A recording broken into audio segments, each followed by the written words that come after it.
After a very cool start to the morning, things warmed up nicely again, though. You're thinking probably not as cold tomorrow morning? It shouldn't be if the clouds rolling in. We got the big full moon out there. I did. That is beautiful. It really was. Yeah, I'm telling you, the models are throwing some late game curveballs here tonight. They're kind of throwing some rain-looking potential that wasn't as much there until this latest model run. Let's see what's up over downtown. Well, we have a nice night, that's for sure.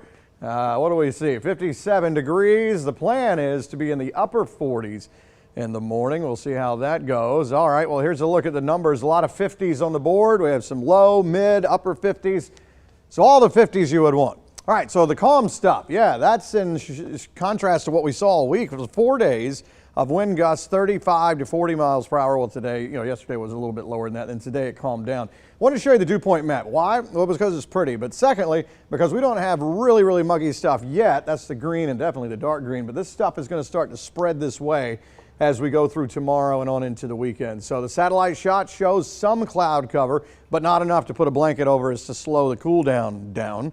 So for the time being, the temperature is still dropping. This light stuff like this is what the models are picking up on at times tomorrow. Here is a look at tomorrow morning. We're going to call it a mostly cloudy day tomorrow, and there could be pockets occasionally of maybe some drizzly type stuff. There are a couple of questions with regard to will this form, and then secondly, how much of this would be hitting the ground. So you may have to hit the wipers a couple of times as we go through parts of the day tomorrow. There's tomorrow evening. Tomorrow night looks like things are kind of quiet. This will take us into Saturday mid-morning. Can't rule out a sprinkle maybe in a couple of spots. Otherwise, I think we're going to get some mix of sun and clouds as we go through the day until the next model run comes in and totally ruins what I just said. But as we go into Saturday afternoon, evening, again, there could be a sprinkle nearby. Otherwise, quiet. This takes us into Sunday, where it does start to operate more on the summertime equation, which would mean where it's pretty quiet during the first half of the day or more, but then once you get into the afternoon, maybe a pop-up shower or two. And that's the way it kind of rolls as we go into next week. So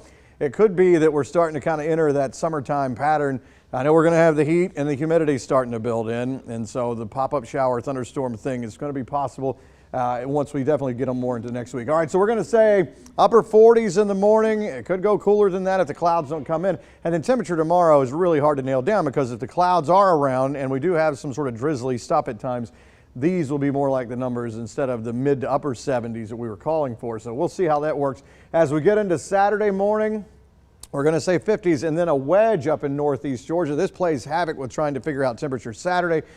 And you're seeing 70s for the most part, with 80-something in our southern counties. I'm going to say low 80s for Saturday, and once you go north, it starts to drop off cooler, and then we get into next week. How about that?